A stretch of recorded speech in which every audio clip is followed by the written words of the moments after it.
बिस्मिल्लाहिर्रहमानिर्रहीम। करबला के बाद अहले बैत की हालत। मुहर्रम की शाम 10 मुहर्रम। रेत पर खून अभी ताज़ा था। फरात खामोश खड़ी थी। हवा में जलते खैमों की बू थी और मैदान करबला में एक ऐसा सन्नाटा उतर चुका था जिसे क़यामत तक तारीख महसूस करती रहेगी। ये वो लम्हा था जब तलवारें रुक गई थी लेकिन जुल्म ख़त्म नहीं हुआ था।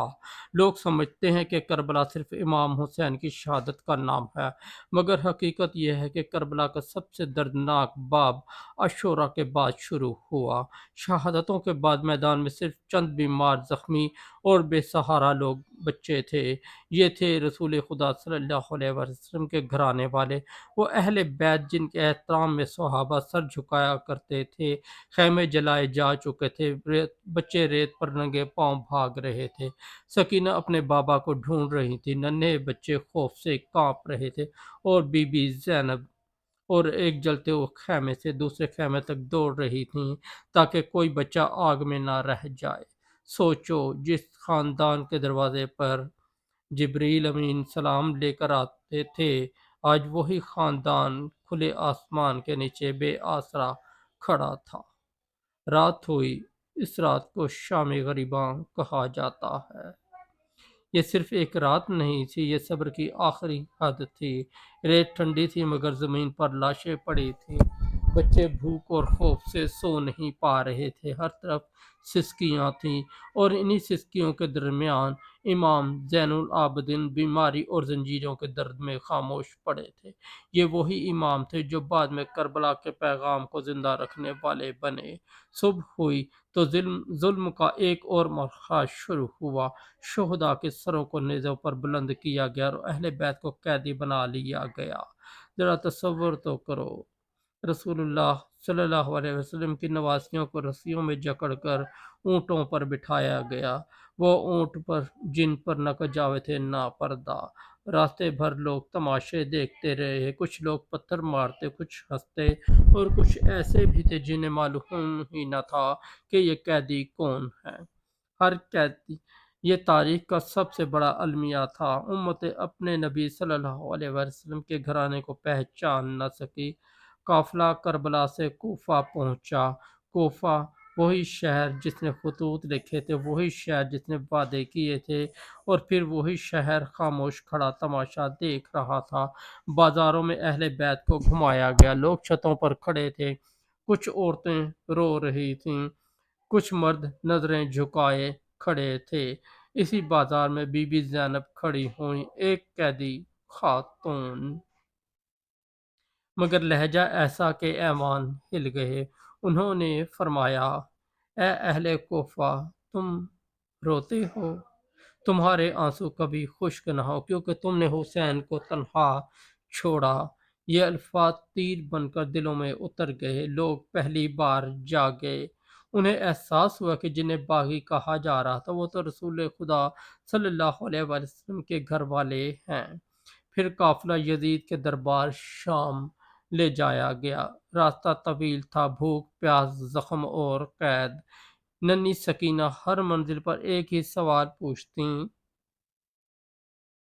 मेरे बाबा कहाँ हैं?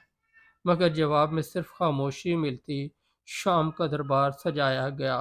यजीद तख्त पर बैठा था। नेज़े पर इमाम हुसैन का सर मुबारक रखा गया और सामने अहले बैत कैदियों की सूरत खड़े थे। यजीद समझ रहा था कि वो जीत गया है, मगर उसे मालूम न था कि तारीख तख्त वालों को नहीं, हक वालों को याद रखती है। इस दरबार में इमाम ज़ैनुल आबदीन ने ऐसा खुतबा दिया कि लोगों के दिल कांप उठे। उन्होंने फरमाया, मैं मक्का और मना का बेटा हूँ, मैं जमजम और सफ़ा का बेटा हूँ, मैं मोहम्मद सल्लल्लाहु अलैहि वसल्लम का नवासा हूँ। ये सुनते ही दरबार में शोर मच गया। लोग रोने लगे। यजीद घबरा गया। फिर बीबी ज़ैनब खड़ी हुई, कैद में थीं, जंजीरों में थीं, मगर आवाज में अली की गूंज थी। उन्होंने यजीद से फरमाया, तू समझता है कि आज तू कामयाब हो गया? नहीं, खुदा की कसम, तू हमारा नाम मिटा नहीं सकता। और वाकई आज सदियों बाद भी हुसैन जिंदा हैं। مگر یزید صرف نفرت کی علامت بن چکا ہے۔ شام کے زندان میں اہل بیت نے وہ دکھ دیکھے جنہیں لفظوں میں بیان کرنا آسان نہیں۔ کہا جاتا ہے کہ ایک رات ننھی سکینہ اپنے بابا کو یاد کر کے بہت روئی۔ انہوں نے کہا مجھے میرے بابا چاہیے۔ قید خانے میں شور ہوا، پھر امام حسین کا سر مبارک تشت میں لا کر رکھا گیا۔ ننھی سکینہ سر کو سینے سے لگایا، روتے روتے خاموش ہو گئیں۔ یہ خاموشی ہمیشہ کے لیے تھی۔ کربلا کے بعد اہل بیت نے صرف قید نہیں کاٹی، انہوں نے اسلام کو بچایا۔ اگر زینب خاموش رہتی، اگر امام زین العابدین خطبے نہ دیتے تو شاید کربلا کو صرف ایک سیاسی جنگ سمجھ لیا جاتا، مگر اہل بیت نے دنیا کو بتایا کہ حسین اقتدار کے لیے نہیں نکلے تھے، وہ حق، انصاف اور دین محمدی کو بچانے کے لیے نکلے تھے۔ کربلا ختم نہیں ہوئی تھی، وہ ہر دور کے ظالم کے خلاف ایک آواز بن گئی۔